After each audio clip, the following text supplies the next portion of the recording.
as we get into like the sort of late post-war period, the textbook, I always find it gets a little bit crowded, and a lot of things are sort of jammed in at the same time. And so I'm going to sort of pick on a few topics that I think are underexplained, in addition to some major points that we have to cover, and we'll see how this goes. So I want to talk about the early 70s as a turning point for post-war Japan. We discussed the unprecedented economic growth. We discussed the rise of the LDP. We discussed the Iron Triangle, if you'll recall, where we have these very strong, long-lasting, powerful government bureaucracy, as well as these major corporations that work together to uphold the Japanese miraculous economic recovery. And we also talked about the system of the housewife staying home and the salaryman being able to go to work and stay at work, and also after work to go drink with his coworkers to make this whole thing function. So this system does propel Japan into a whole other universe of prosperity, even surpassing the pre-war levels in many ways. But there are three shocks that the book talks about that are going to at least force Japan to confront some of the difficulties and realities, and perhaps the end or the moderation of some of these trends. The first is the return of Okinawa. As you'll recall, Okinawa was the part of Japan that was still under U.S. Allied occupation, and this was going to last until 1972. And it was again, as you'll recall, a part of the renewed U.S.-Japan Security Treaty, or AMPO, 1960. And so the U.S. and Japan have been in this conversation, right, about this territory of Japan and how it should be administered. But 1970 marks the beginning of the talks between the U.S. and Japan about how this might again become part of Japan and not a U.S. or a U.S. militarily occupied territory. This is a map of U.S. military presence in Okinawa today, with some of the key bases that are there still.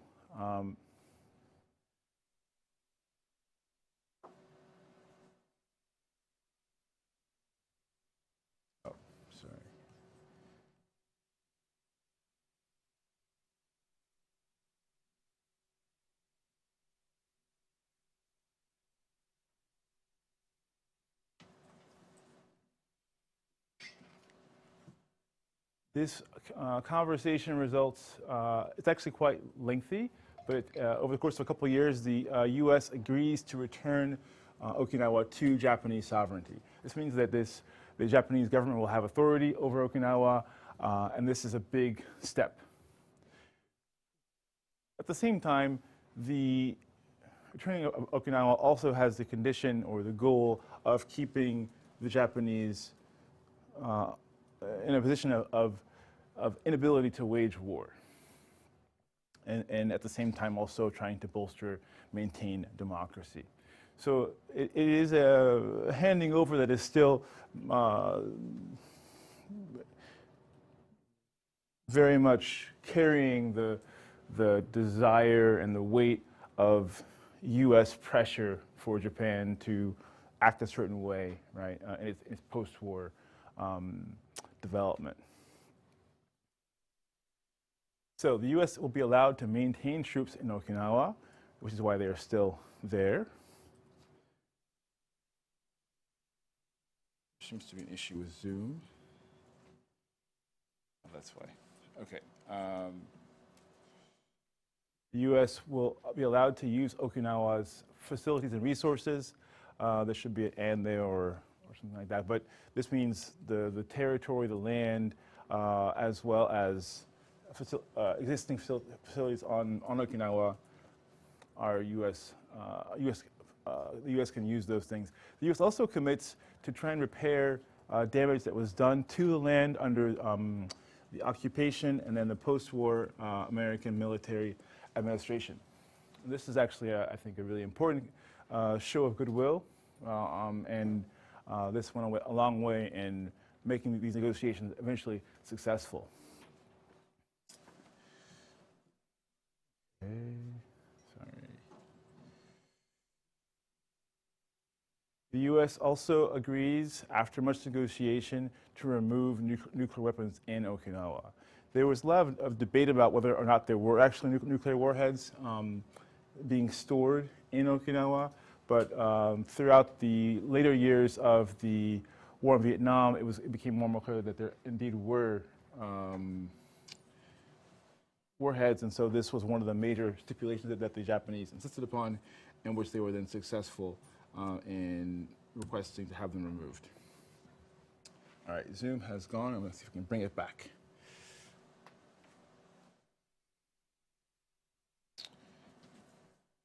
One second, please.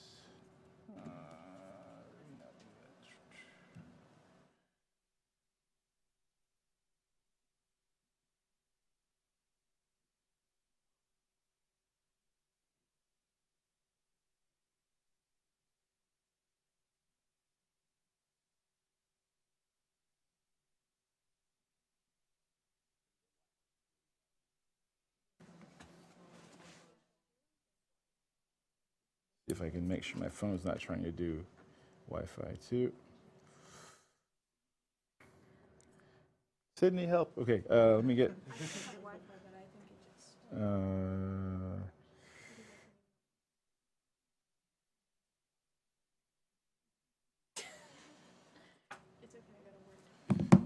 right, one last try here.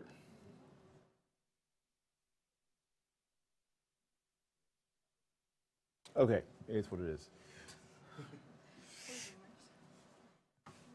People who are zooming in, make it do with something else.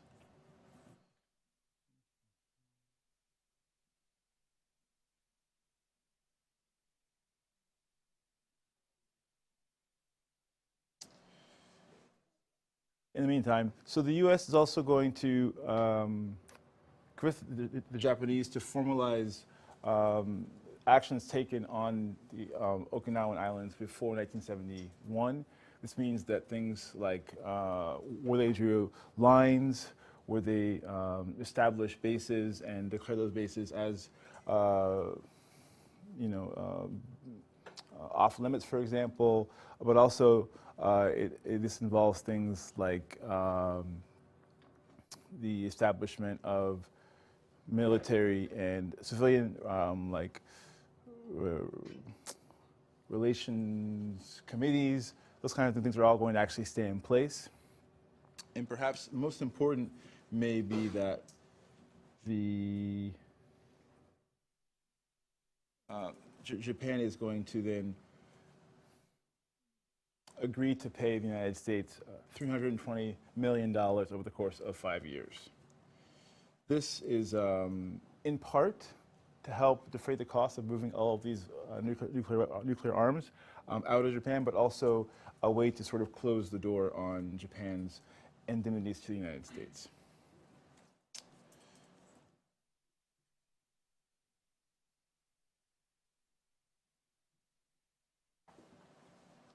So that was kind of a big shock, but we also see that the assertion of Japanese sovereignty and authority for kind of the first time vis-a-vis the United States with these choices and decisions. The second shock, the first of two shocks that we talk about as Nixon shock, is much more economic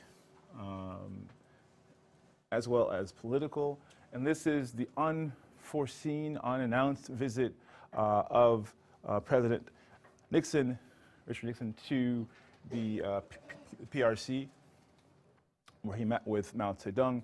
This normalizes, this is part of his overall effort to normalize U.S.-China relations. As you may or may not know, right, since the creation of the PRC in '49, the U.S. refused to recognize them as a legitimate government and refused to have any sort of diplomatic or commercial relationships with this non-state.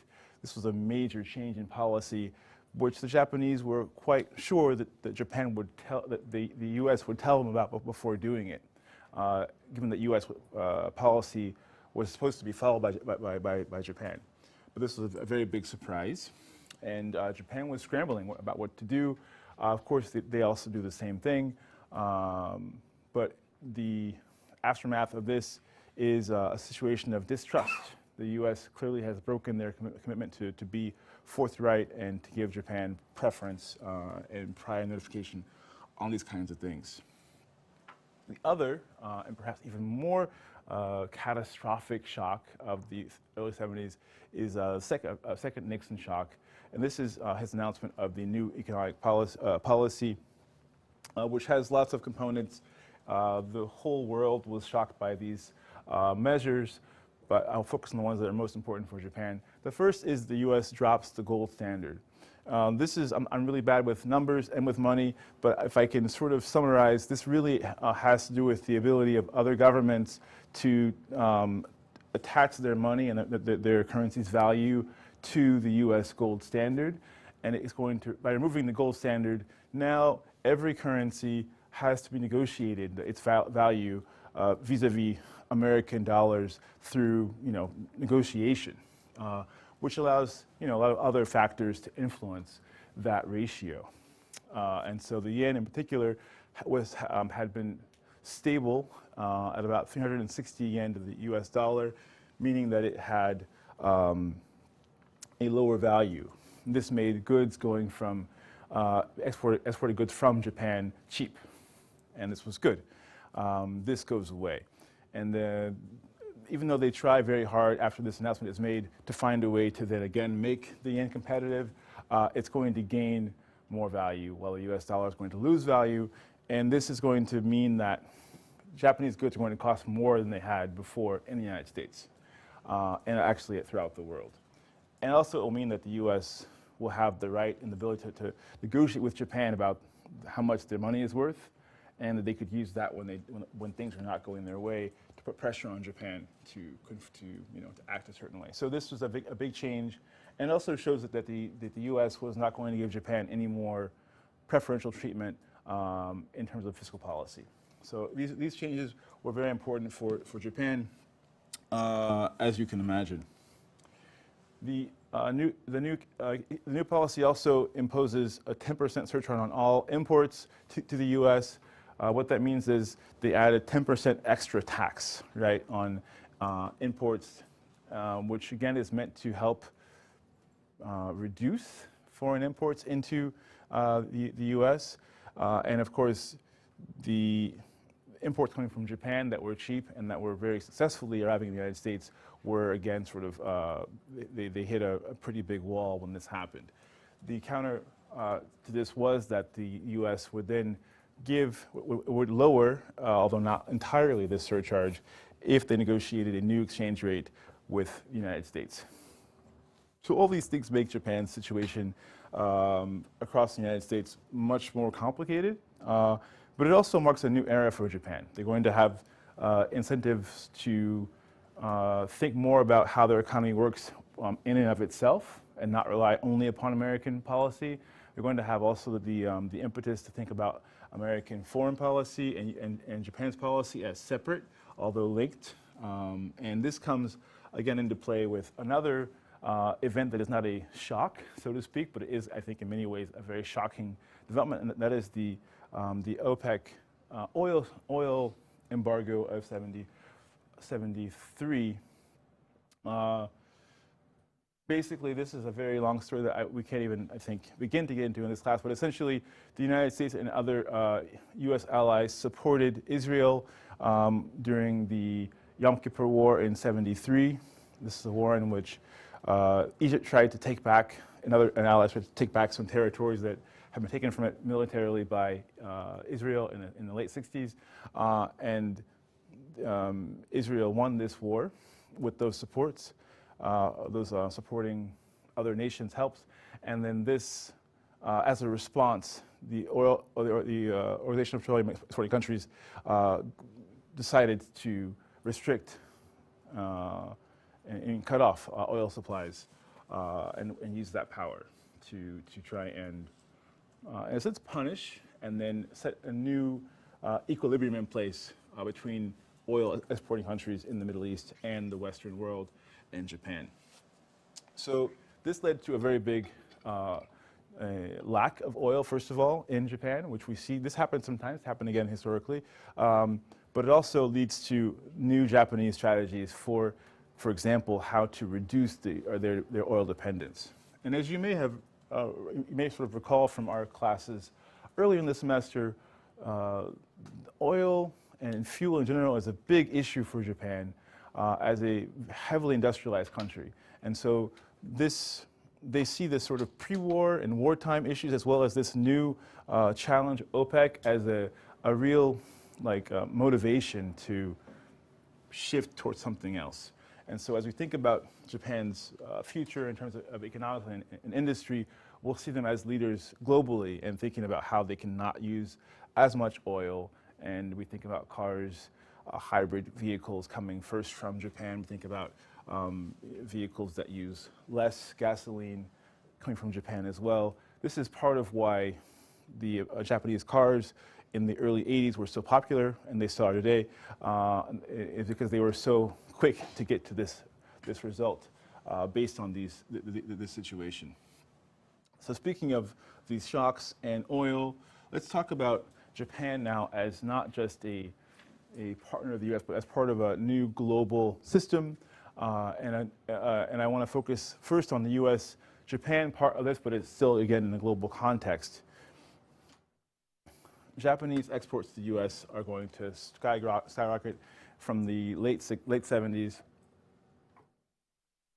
Not just things like the Walkman, but things like cars in particular are going to be in high demand in the U.S. And even with the efforts to lower the value of the dollar and raise that of the yen, they're still going to be cheaper than a lot of the American products. And we also see the increase in their quality, right? While U.S. products in many of these fields are as good or less good than their cheaper Japanese counterparts. Partially to help find a solution to this, we see U.S. companies trying to lure Japanese companies to the U.S. so that they can actually build together and make money together and not have to compete so much. So Subaru, for example, is largely built in the U.S. When you buy a Subaru in the U.S., the same is true for Toyota. We also see the Japanese on their side aware of the volatility of this U.S.-Japan relationship, trying to find ways to sort of maintain calm by, on occasion, after some suggestions from foreign ministry officials in the United States to limit and put quotas on things like textiles or steel, but also on TVs and cars, these kinds of things. This is happening throughout the late 70s and early 1980s. Be that as it may, Americans really are very much aware of the Japanese economic miracle and its results. They can see Japanese names on things that are very iconic. Two that I thought I could point out are the purchasing of the Rockefeller Center or 30 Rock by Mitsubishi in the same year as the purchasing of Columbia Pictures by Sony. And so this is, again, a Japan that is not afraid to be visible and to demonstrate its not only American but global wealth, right, in these ways. And so there is this constant balancing act going on. Going back 1 year to 88, we also see that the United States passes Super 301, which is a trade bill that's supposed to push the Japanese and perhaps other countries to demonstrate that their markets for American imports is not unfairly closed, or U.S. exports to the countries is not unfairly closed, and this, to some extent, does put some other limits on Japanese policies that are related to U.S. imports into Japan. This is only part of the story, though, obviously, right? And we're thinking of a Japan that is also a global economic actor in so many ways. Japan actually joins the G7 in '75. So thinking about the great and most powerful, at this point, 6 countries in the world, US, Great Britain, Germany, France, Italy, and Japan, and Canada joins in '76. This was perhaps, since perhaps the London Naval Treaty or Conference in the '20s, right? The first time we see this kind of acknowledgement of Japan's place in the world, and they, I think, were very proud of that. Here we see Miki Takeo, who is the prime minister. And this breach also includes Japan's engagement with its neighbors throughout Asia. Japan also will become an important ally of the Association of Southeast Asian Nations, and will work with them very closely, making with its former colonies in Southeast Asia a lot of important trade agreements. South Vietnam, Philippines, Indonesia, and not Burma, but Burma. And a real trade explosion with Taiwan and China, and Hong Kong and Malaysia. And we also see is, I don't mention it here, but we also see a lot of information sharing. The Philippines, Taiwan, Indonesia, they are trading with many other countries as well, but they're very interested in sort of building on the unfortunate links created by colonization and Japanese imperialism to bring Japanese experts and things like dam building and various kinds of technology to their countries to help them to become modern and prosperous. And they kind of see Japan as a post-war pioneer, right? And they're trying to emulate Japan's meteoric rise to economic success. We also see Japanese foreign aid taking off as well. I lived for 8 months in rural Kenya.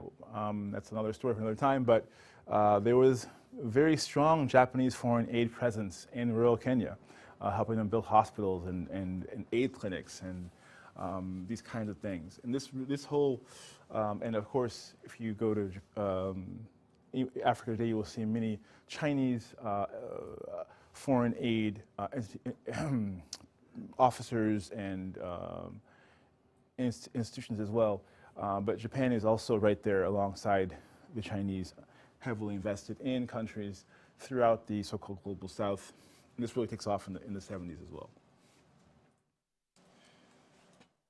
Japan joins the G5, so even smaller group of the most powerful nations in the world in '85, but partially as sort of an entry fee into this group and these important meetings.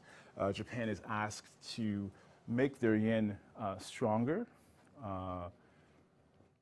So that means lowering the price, raising the price on Japanese goods being sold abroad, and also to increase demand for foreign goods in Japan. At a time when the whole world is still very much actively engaged in, well, not, I mean, a lot of the world is engaged in spending, especially the United States is trying to spend. People are very much moving towards a consumer economy. Japanese are still maintaining a lot of the saving and frugality priorities of even the wartime and post-war period. And so part of what's happening is the Japanese are just not consumers the way the Americans are consumers.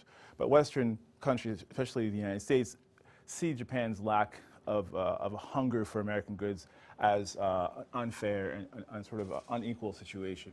So they have this constant tension that's there as well. thinking back again to Japan and Asia, Japan also has a new chapter to write with the Koreas.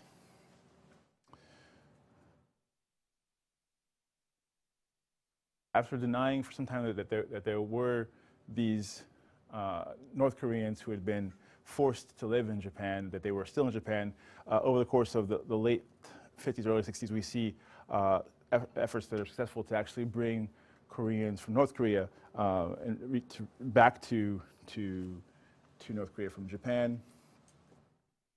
And in '65, a very important treaty is signed between Japan and the South Korea, or the ROK, in which they're going to, on the one hand, waive any claims on future Japanese reparations. The past is the past. Japan has shown that they are no longer the country that was so terrible with us before, so we're going to turn the page. This treaty also does include $800 million in aid, though, as well, to help make sure that this does occur. So this is part of the foundation upon which Japan and South Korea's close and fruitful collaboration as trade partners takes off. Part of why so much Japanese pop culture and Japanese food and Japanese, just all kinds of culture actually, even sometimes Japanese business culture are present in South Korea, is not just because of Japan's colonization, but also because of the close ties in post-war East Asia between Japan and South Korea. Let's talk next about people who are in charge. I want to talk about a few individuals and also talk about a few things that I think that merit a bit more detail than the book goes into on them. The prime ministers of the post-war period. We talked about a few. Talked about Kishi, about Prime Minister Kishi. We talked about Hatayama Ichiro. But there is sort of this typology, right? These are mostly people who were from the pre-war and wartime period involved in the bureaucracy at a pretty high level. And this will still somewhat be the case, but we see a change in the early 70s with the arrival of much more ambitious and politicians who are not tied so much to the pre-war system, but who also don't come necessarily from the world of politics. For example, this is the so-called shadow shogun afterwards, Tanaka Kakue, who actually was a very wealthy and successful construction company owner before he gets into politics. And so he uses these connections and his wealth to then essentially buy his way into influence, eventually becoming Minister of Post and Telecom in Japan, or communications, and then later on Minister of International Trade and Industry and Finance. So by the time that he becomes Prime Minister in '72, he has this background, and he's actually been able in these various roles to oversee a lot of real implementation of policy. And he understands that policy works from the level of the ministry all the way down to the level of the company or the worker or the farm. And so he's very good at seeing how these things are connected. He uses that to build what we talk about today as a construction state, in which these three bulwarks we discussed before of the so-called Iron Triangle are at work. So many companies that are involved in things like construction, whether they produce things like steel or iron, or whether they are people who actually build things, they get big contracts to build from local governments. and local governments are then, so that's one part of the equation. At the same time, the people in charge of local governments are those who are elected, and they're elected and they belong to the LDP. And the LDP is headed by people like the Prime Minister in this case, Takakakue, who then are instrumental in informing them of the importance of these big projects that need to happen. And the part that's also interesting is that people do need things like roads and bridges. Sometimes they're built too often, too well, right? But this sort of cycle will lead the companies to become much wealthier by having so many contracts. It will lead people to be happier with oftentimes better infrastructure, better water management of their fields, or at least so they're told. And at the same time, the LDP continues to have a very strong voter base of those who work for, but also those who are benefiting from these policies. So it really is a very good closed system. And the laws and the policies that are written at the level of the bureaucracy are also oftentimes determined in ways that will be beneficial to the companies and to those who are making these things happen on the ground. So this is very successful. It is under Tanaka that we see Japan and China have for the first time, normalized relations as to state-to-state relations. That takes shape. He has to step down because of a bribery scandal in which he and many other people across the world actually take money from Lockheed Martin, who are building, in this case, they're building planes, to then give contracts to Lockheed Martin. And so he has to retire and step down. But he remains perhaps the most important figure behind the political scene in Japan until '95. Even after he's gone, sorry, '85, and even after he is no longer in this position of power, his protégés are the ones who are in charge of the government. Amongst his protégés, those who worked for him in MITI, for example, among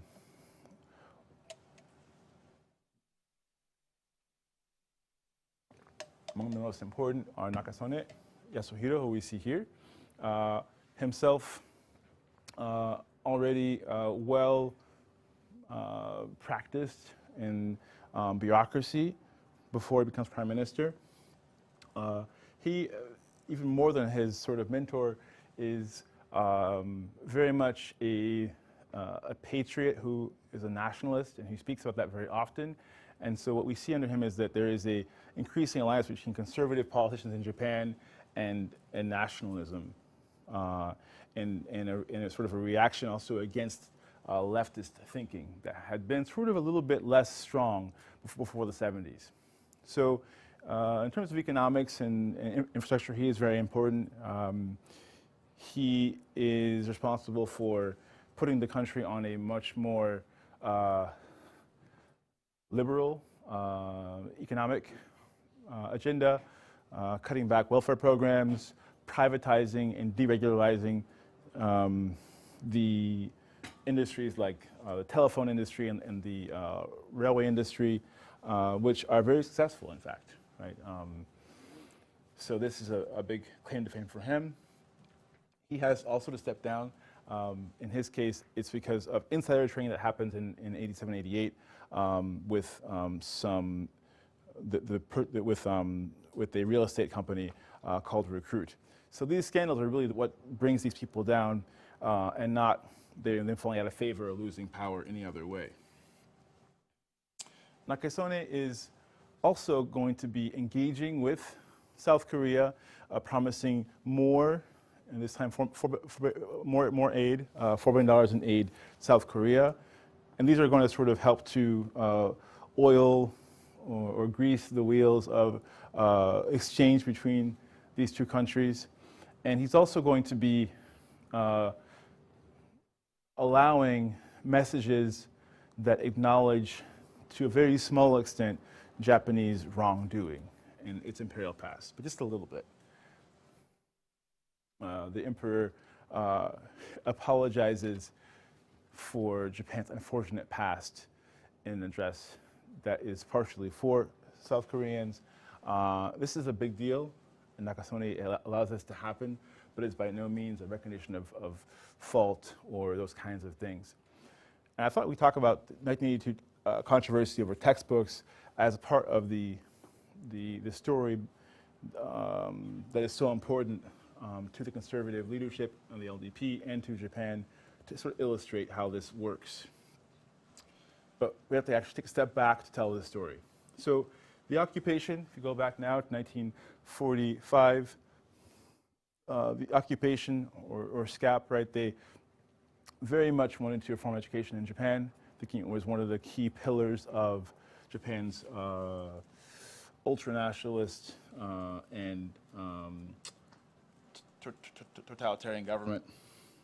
They prohibited militaristic ideologies and ultranationalism as well in all school institutions and books through education.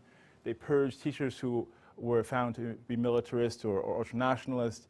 They also banned any materials that were state authored. And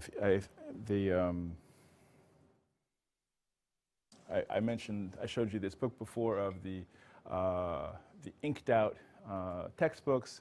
This was something that was mandated by the occupation, and this is how this whole process took shape.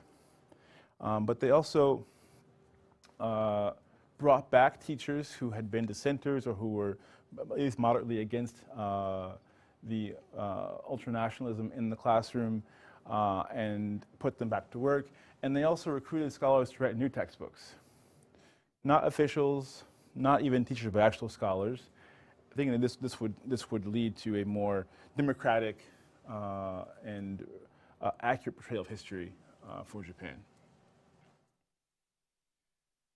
An emblem of this effort is was Inaga Saburo, who wrote New History of Japan, which was a general audience textbook. He was a professor at Tokyo University of Education at the time, which then was turned into a high school history textbook. He also helped to write, before that, parts of textbooks, even actually during the occupation as well, that were used. But anyway, that's not part of today's story. He really tried to